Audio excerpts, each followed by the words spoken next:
Good morning students, DSCN international senior secondary school बेगू की online classes में आपका हार्दिक अभिनंदन।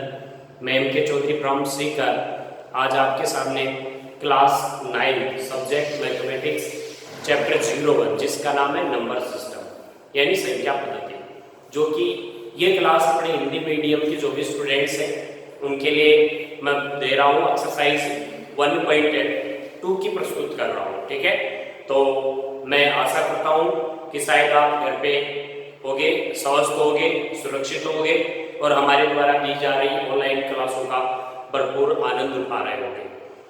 और आगे मैं ये कहना चाहता हूँ कि प्रिय स्टूडेंट्स, यदि आप हमारे साथ जुड़ा रहना चाहते हो तो उसके लिए कंटिन्यू आप जो भी वीडियो अपने चैनल पे शेयर किया जाता है, अपलोड किया जाता है, आप उसको जैसे ही डाल दिया जाता है उन सभी क्लासों को अच्छे से देखा करो, समझने की कोशिश करो।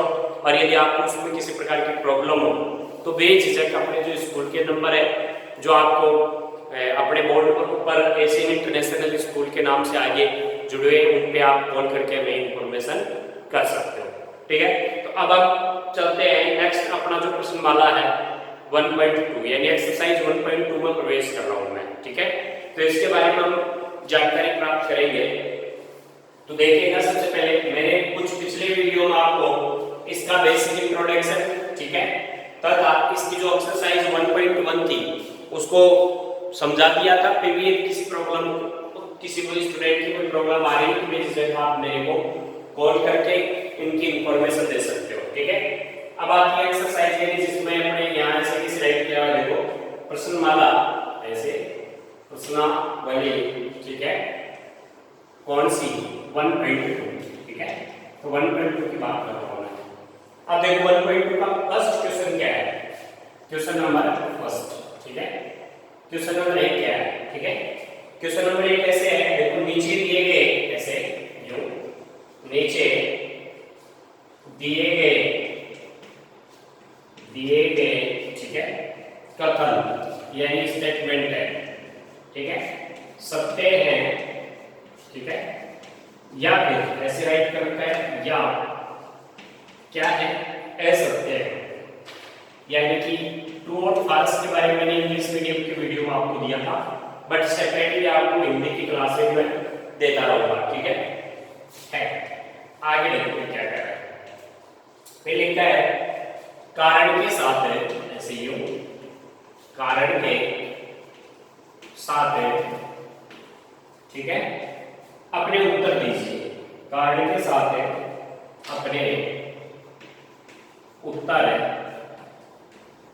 दीजिए। ठीक है, ये क्वेश्चन है तो अच्छे से समझना और कॉपी पेन लेकर के इन क्वेश्चनों के आंसर भी समझने की कोशिश करना। देखो इसका पार्ट नंबर फर्स्ट क्या है, ऐसे दे करके प्रत्येक प्रेमय संख्या, ऐसे प्रत्येक प्रेमय, ठीक है, प्रत्येक प्रेमय संख्या ऐसे एक है क्या वास्तविक संख्या होती है, ऐसे वास्तविक संख्या, ठीक है, होती है। ये अपना फर्स्ट स्टेटमेंट है, होती है। ये देखो क्या कहना चाह रहा है कि प्रत्येक प्रेमय संख्या, ठीक है, वास्तविक संख्या होती है। तो ये कथन सही है या गलत है? बिल्कुल सही है। क्यों सही है? क्योंकि वास्तविक संख्या का जो प्रकार है वो क्या है, प्रेमय संख्या है। यानी वास्तविक संख्याओं का जो प्रकार आता है ना, जो भी संख्या है, जैसे भाज्य संख्या, अभाज्य संख्या, सम संख्या, विषम संख्या, प्रेमय संख्या, अप्रेमय संख्या, ये सब किस में आती है, वास्तविक संख्या में आती है। तो आप ऐसे कैसे लिखेंगे आंसर इसका यानी उत्तर। ठीक है, क्या सत्य है, ऐसे सत्य यानी स्टेटमेंट सत्य है। क्यों आप लिखोगे इसे, क्योंकि सभी प्रेमय संख्याएं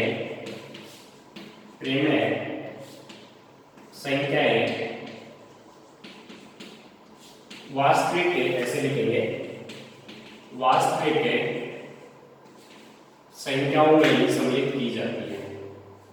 वास्तविक संख्याओं में ही सम्मिलित की जाती है। ये लो, सम्मिलित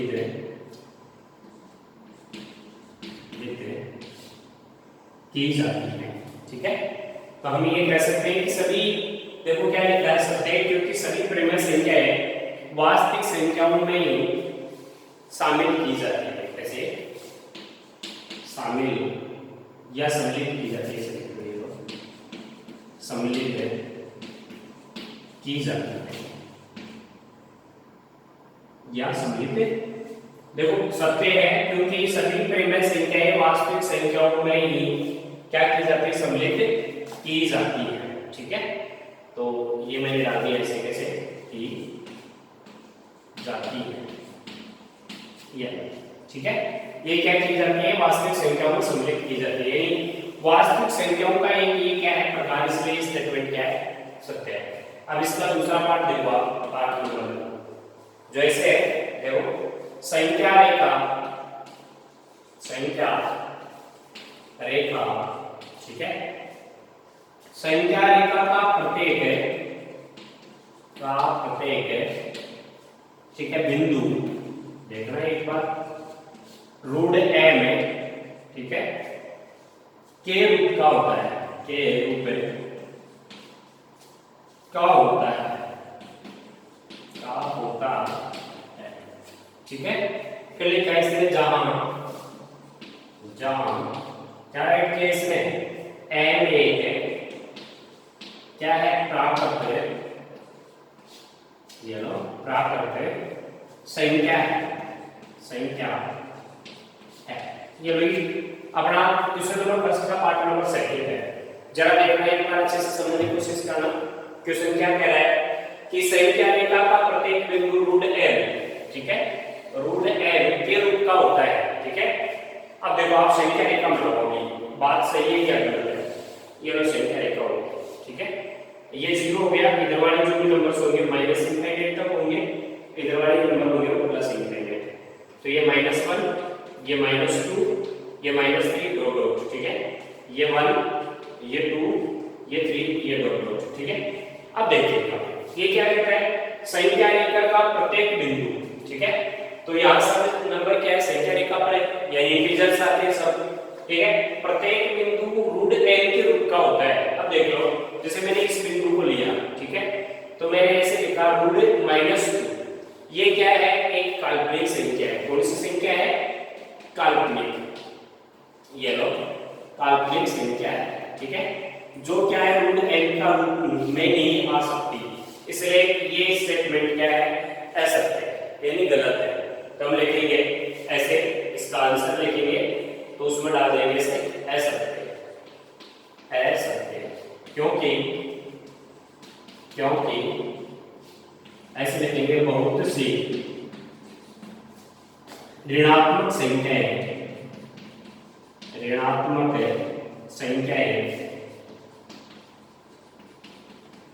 ऐसी है जिनका या जिनको रूट एम के रूप में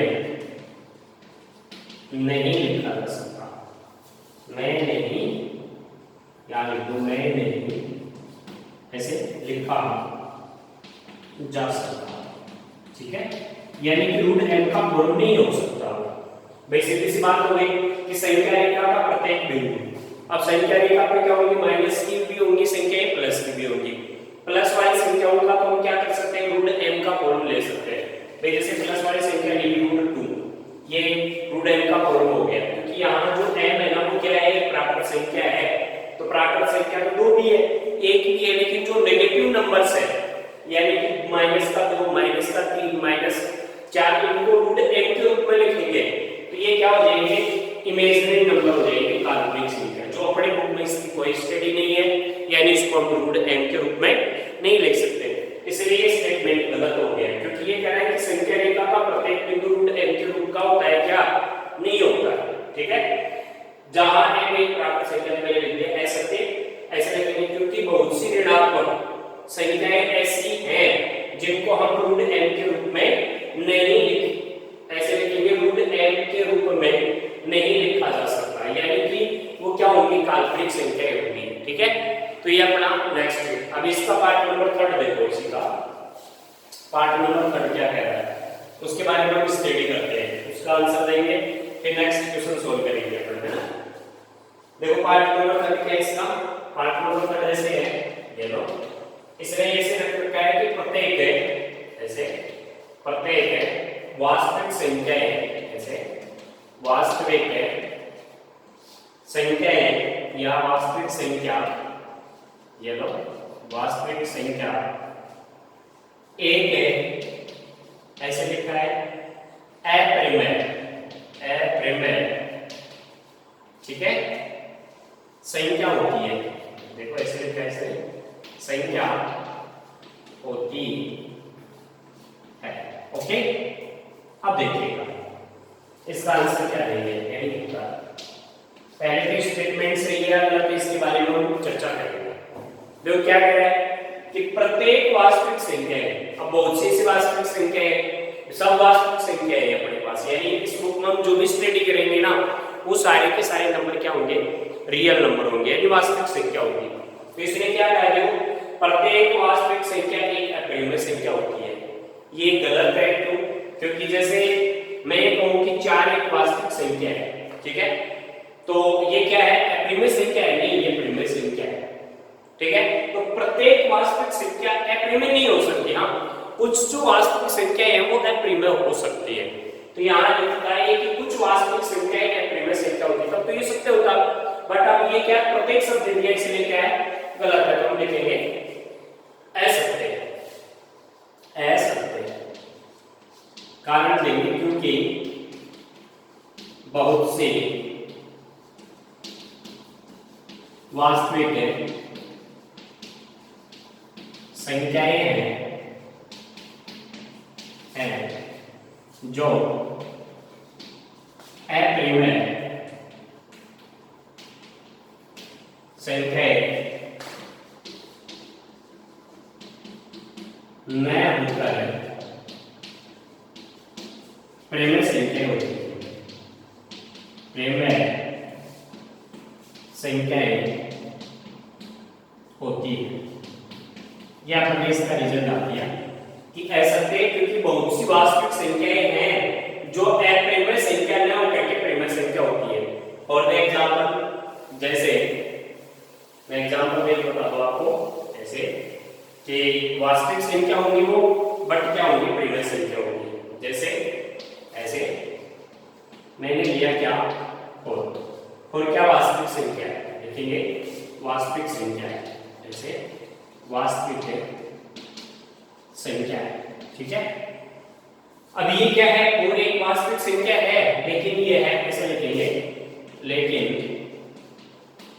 यह है एक प्रेमय संख्या है, एक है प्रेमय संख्या भी है, क्या भी है, ये लेगा कि फोर एक वास्तविक संख्या है, लेकिन यह एक प्रेमय संख्या भी है।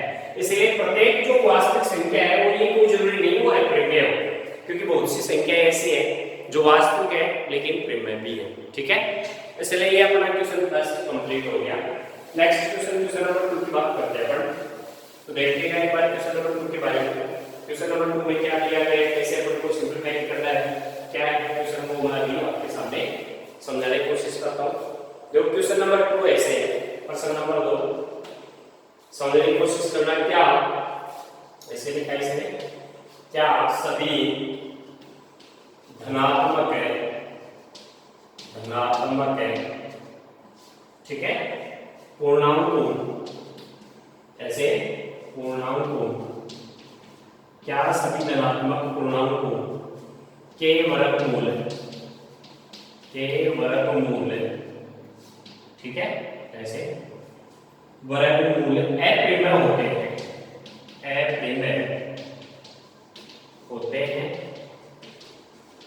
एक तो ये क्वेश्चन है, ठीक है। यदि नहीं, देखो यदि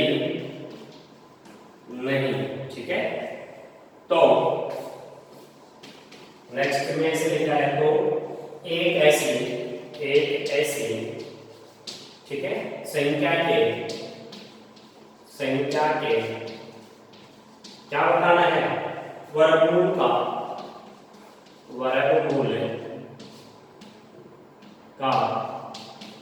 क्या दो, उदाहरण दीजिए, ऐसे उदाहरण दीजिए।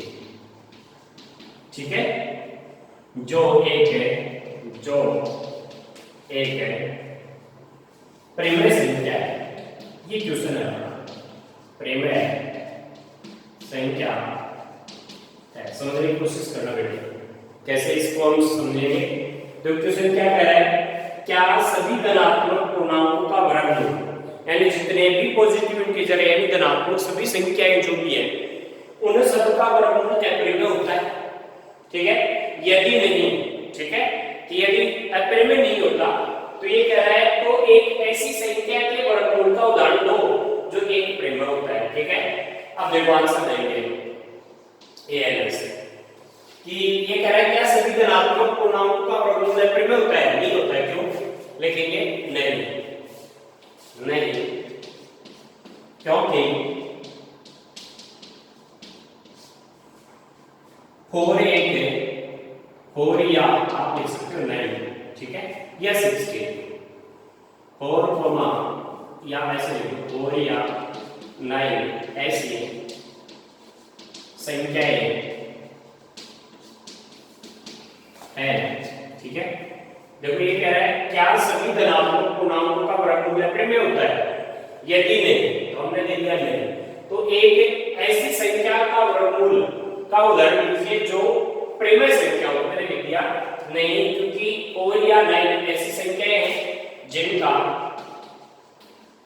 वर्गमूल,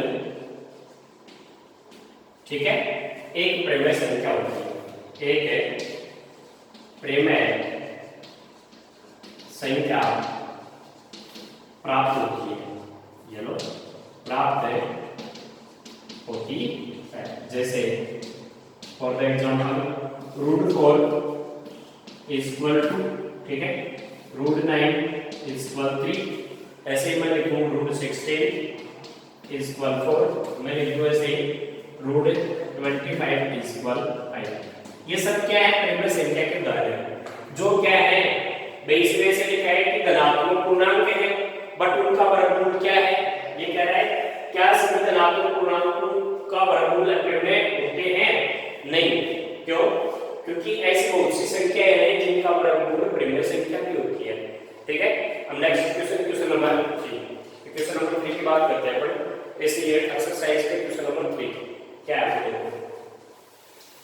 नेक्स्ट क्वेश्चन ऐसे है, ये लो, मैं क्वेश्चन नंबर 3 की बात कर रहा हूँ। ठीक है, क्वेश्चन नंबर 3 को अच्छे से समझने की कोशिश करना, फिर ये अपनी एक्सरसाइज कंप्लीट हो जाएगी। क्वेश्चन नंबर 3, ठीक है, फिर क्वेश्चन ऐसे दिखाइए, ऐसे दिखाइए, क्या दिखाना है कि संख्या रेखा, ऐसे संख्या रेखा पर √5 है, ठीक है, को किस प्रकार से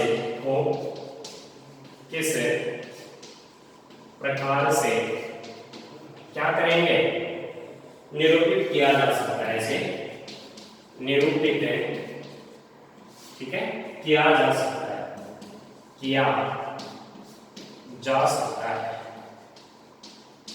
ये क्वेश्चन है, तीसरा क्वेश्चन। ठीक है, अब देखो ये कह रहा है कि आप ये बताओ कि दिखाइए कि संख्या रेखा पर √5 को किस प्रकार से निरूपित किया जा सकता है। तो पहले तो हम क्या करेंगे, ऐसे लिखेंगे इसका उत्तर कि संख्या रेखा पर, ऐसे संख्या रेखा पर √5 का निरूपण निम्न प्रकार से, यानी हम क्या कर रहे हैं, √5 को संख्या रेखा पर निरूपित कर रहे हैं।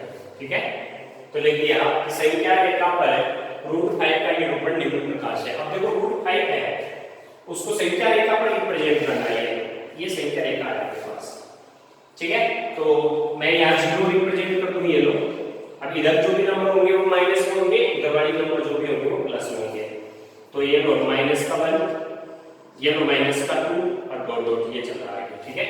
ऐसे ही मैंने राइट कर दिया, जैसे ये लो प्लस का 1, ये लो प्लस का 2। अब सबसे पहले तो देखो रूट 5 क्या है, पॉजिटिव नंबर है, इसका मतलब इधर रिप्रेजेंट होगा, ठीक है। अब देखो सबसे पहले रूट 5 को मैं क्या करता हूँ, सबसे पहले ऐसे रिप्रेजेंट करता हूँ, रूट 5 इज इक्वल में ऐसे राइट कर दूं, देखो रूट जैसे पाइथागोरस थ्योरम में पढ़ा था उसके रूप में इसको कन्वर्ट करेंगे अपन। तो रूट 5 को मैं ऐसे लिख दूं, देखो रूट ऐसे कैसे 2 का स्क्वायर प्लस 1 का स्क्वायर, तो ये तो हो गया 4 यानी कि 4, ये हो गया ये 5, ठीक है। तो ये पाइथागोरस थ्योरम हो गया ऐसे, जो आप लोगों ने पढ़ा होता है कि भाई करंट का स्क्वायर बराबर है, इसे पता आधार का स्क्वायर प्लस लंब का स्क्वायर, ठीक है। अब रूट की टर्म आएगा तो इसका मतलब ये पाइथागोरस थ्योरम है, तो इनके रूट लग जाएगा, इनके रूट लग जाएगा। अब देखो सबसे पहले यहाँ रूट 5 को हमने क्या कर लिया, 2 टुकड़ों में तोड़ लिया। तो आप सबसे पहले क्या करोगे, 2 टुकड़े, एक तो 1 सेंटीमीटर का है, एक 2 सेंटीमीटर का है। तो यहाँ मूल बिंदु तुम्हारे पास ये जो पॉइंट है ना, यहाँ से 1 सेंटीमीटर की दूरी पर क्या करेंगे हम, प्रकार से एक आर्क काटेंगे ऐसे चाप, ऐसी जैसे ये 1 सेंटीमीटर की दूरी है, यहाँ बिंदु ए ले लेंगे, ठीक है। और ये बिंदु था ये लो, यहाँ से ये बिंदु ओ है, यहाँ से हमने क्या किया 1 सेंटीमीटर, ये 1 सेंटीमीटर की दूरी है, एक चाप काट दिया, यहाँ पर कटेगा इस प्रकार से, ठीक है। फिर यहाँ 90 डिग्री का एंगल बनाकर कोई लाइन ड्रॉ करेंगे, प्रकार की सहायता से आप 90 डिग्री का एंगल बना लो ऐसे यहाँ से, ठीक है। तो ये 90 डिग्री का एंगल बनाते हुए मैंने कोई लाइन ड्रॉ कर दी है, ठीक है। ये 90 डिग्री का एंगल हो गया, ठीक है, जिसका नाम दे दिया मैंने ए, ठीक है। फिर क्या करेंगे, अपने पास यहाँ 2 सेंटीमीटर और बच रहा है, तो हम क्या करेंगे, प्रकार को 2 सेंटीमीटर खोल लेंगे, ठीक है, स्केल पे नाप करके, और इस बिंदु को केंद्र मान करके यहाँ 2 सेंटीमीटर का चाप काट देंगे ऐसे, यूं ये चाप काट दिया, ठीक है। जहाँ ये चाप कटा उसका नाम दे देना, ठीक है।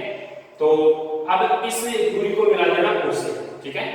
तो ये जो मान आएगा वो रूट 5 को रिप्रेजेंट करेगा, ये 2 सेंटीमीटर का आर्क हो गया, ठीक है। अब देखिएगा आपने सबसे पहले कैसे किया, देखो 2 सेंटीमीटर आपने क्या किया, एक बार दोबारा समझ लो, 2 सेंटीमीटर आपने प्रकार को खोला और ए बिंदु को केंद्र माना, यहाँ से 2 सेंटीमीटर का चाप काटा ऐसे, ठीक है।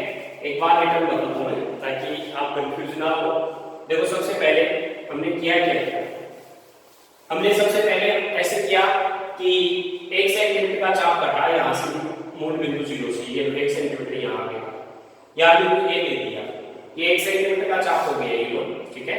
फिर हम क्या करेंगे, 90 डिग्री का एंगल बनाकर कोई रेखा खींच लेंगे प्रकार की सहायता से, या फिर अपने पास सादा होगा, सादे को यहाँ समायोजित करना और 90 डिग्री का कोण बना लेंगे। अब ये 90 डिग्री का जो एंगल बन गया उसमें अपने कितना सेंटीमीटर, 2 सेंटीमीटर का चाप काटेंगे, तो 2 सेंटीमीटर प्रकार को स्केल पे नाप लेना ऐसे, और ए बिंदु को केंद्र मानना, यहाँ से 2 सेंटीमीटर का ऐसे चाप काटना, ठीक है। ये 2 सेंटीमीटर का चाप जहां कटेगा उस बिंदु का नाम दे देना, यानी इस ए बिंदु से बी बिंदु की दूरी क्या हो गई, 2 सेंटीमीटर हो गई, ठीक है। तो ये अपने पास एक समकोण त्रिभुज बन गया, तो ये क्या बना, इसका कर्ण बन गया, ठीक है। तो ये जो कर्ण होगा वो किसको रिप्रेजेंट करेगा, रूट 5। अब आप प्रकार को क्या करना है, इस ओ बिंदु पर रख करके ओ बी दूरी का एक चाप लेना, ठीक है, और यहां से इसे डॉट डॉट के रूप में चाप खींचोगे, ये इस संख्या रेखा को जिस बिंदु पर काटेगा वो किसको रिप्रेजेंट करेगा, रूट 5 को रिप्रेजेंट करेगा, ठीक है। रूट 5 को रिप्रेजेंट कर देगा ये रूट 5। तो ये अपना क्या हो गया, रूट 5 को निरूपित करने का एक मेथड हो गया, ठीक है। अब हम क्या करेंगे, सबसे पहले ऐसे कैसे डायग्राम बनाकर के इसको रिप्रेजेंट कर देंगे। अब नेक्स्ट क्वेश्चन आता है अपने पास, क्वेश्चन नंबर 4, जो क्या है, क्रियाकलाप का है, कक्षा के लिए क्रियाकलाप है। तो आप इस क्वेश्चन को अपने स्तर पर सोल्व करोगे, मेरे द्वारा दी गई क्लास आपको बहुत ही अच्छे से समझ में आई होगी। मैं सभी स्टूडेंट्स जो हिंदी मीडियम के बच्चे हैं उनके लिए सेपरेटली हिंदी की क्लास दूंगा, और इंग्लिश मीडियम के जो भी स्टूडेंट्स हैं उनके लिए सेपरेटली इंग्लिश का वीडियो दूंगा। तो जो भी हिंदी मीडियम के स्टूडेंट हैं वो हिंदी की सेपरेटली क्लास आराम से देख सकते हैं, इंग्लिश मीडियम के जो भी स्टूडेंट हैं वो इंग्लिश का सेपरेटली जो भी चैप्टर है वो देख सकते हैं, ठीक है। तो अपने YouTube चैनल को लाइक करना ना भूलें, तथा आपको किसी भी प्रकार की कोई प्रॉब्लम हो तो बेझिझक आप अपने स्कूल के नंबर पे कांटेक्ट कर सकते हो। धन्यवाद, जय हिंद, जय भारत।